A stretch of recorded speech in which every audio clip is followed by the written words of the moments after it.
Subhanahu wa taala berfirman dalam surah Az-Zumar ayat 15, A'udzu billahi minasyaitonir rajim. Qul innal khasirina alladziina khasiru anfusahum wa ahlihim yawmal qiyamah.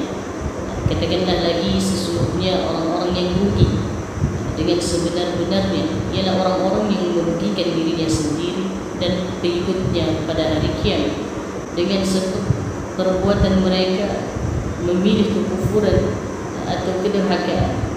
Ala dzalika huwal khusranul mubin.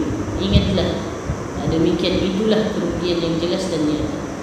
Dalam ayat ini Allah Subhanahu wa taala menyebut tentang kerugian yang hakiki, kerugian yang sebenar-benarnya yang akan menyebabkan penyesalan selama-lamanya.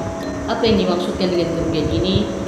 Kerugian ini adalah kerugian pada hari kiamat apabila di saat amal kebaikan dan keburukan ditimbang dengan timbangan yang paling adil, dan timbangan itu tidak mengandungi sebarang kecurangan sama sekali.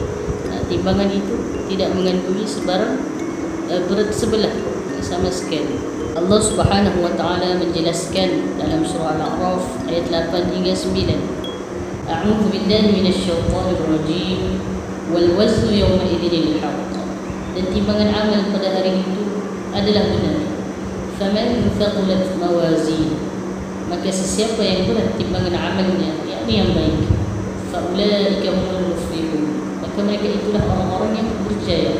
Wa man khaffat mawazin, dan sesiapa yang ringan timbangan amalnya, yakni yang baik, faulaika alladziina khasiru anfusahum bima kanu biayatina yadhlimun, maka mereka itulah orang-orang yang merugikan dirinya sendiri dengan sebab mereka berlaku zalim terhadap ayat-ayat kami. Kerugian ini adalah akibat daripada perbuatan manusia itu sendiri. Selama mana hidup di dunia ini memilih kekufuran daripada keislaman, yang memilih kesyirikan daripada ketaatan, memilih kesesatan daripada kebenaran, memilih kederhakaan daripada kebaikan ataupun sebagainya. Selain itu, kerugian ini juga disebabkan hidup dalam keadaan melalaikan kesempatan untuk beramal soleh ketika mana hidup di dunia. Jangan kita membiarkan diri kita, membiarkan kesempatan umur yang kita ada dan masa berlalu begitu sahaja tanpa sebarang amalan yang bermanfaat, tanpa melakukan ataupun mengerjakan amal ibadah, tanpa melibatkan diri dalam perjuangan menegakkan agama Allah Subhanahu wa taala, tanpa ambil peduli tentang kerja-kerja dakwah, tanpa cakna tentang kerja-kerja kebajikan dan sebagainya. Allah Subhanahu wa taala berfirman dalam surah Al-Munafiqun ayat 9. A'udzu billahi minasyaitonir rajim.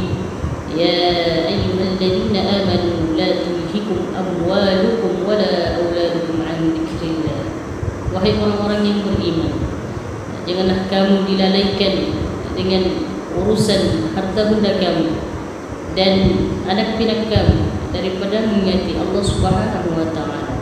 Wa man yaf'al dzalika fa ulaika humul khasirun. Dan ingatlah, sesiapa yang melakukan hal sedemikian maka mereka itulah orang-orang yang merugi. Jadi kesimpulan di sini ialah kerugian yang sebenar adalah kerugian di hari akhirat tatkala seseorang itu dimasukkan ke dalam nerakanya, ke dalam azabnya, dan tiada lagi sebarang penolong, melainkan yang ada hanya penderitaan, melainkan yang ada hanya kesengsaraan yang tiada penghujungnya. Oleh itu sama-sama kita berlumba-lumba dalam mengerjakan kebaikan, dalam mengerjakan apa yang telah diperintahkan oleh Allah Subhanahu wa taala, agar kita tidak termasuk dalam orang-orang yang rugi. Sama-sama kita berdoa kepada Allah Subhanahu wa taala, semoga Allah Subhanahu wa taala menyelamatkan kita daripada kerugian tersebut. Semoga sedikit sebanyak dapat memberikan manfaat untuk kita semua. Wabillahi taufiq wal hidayah. Assalamualaikum warahmatullahi wabarakatuh.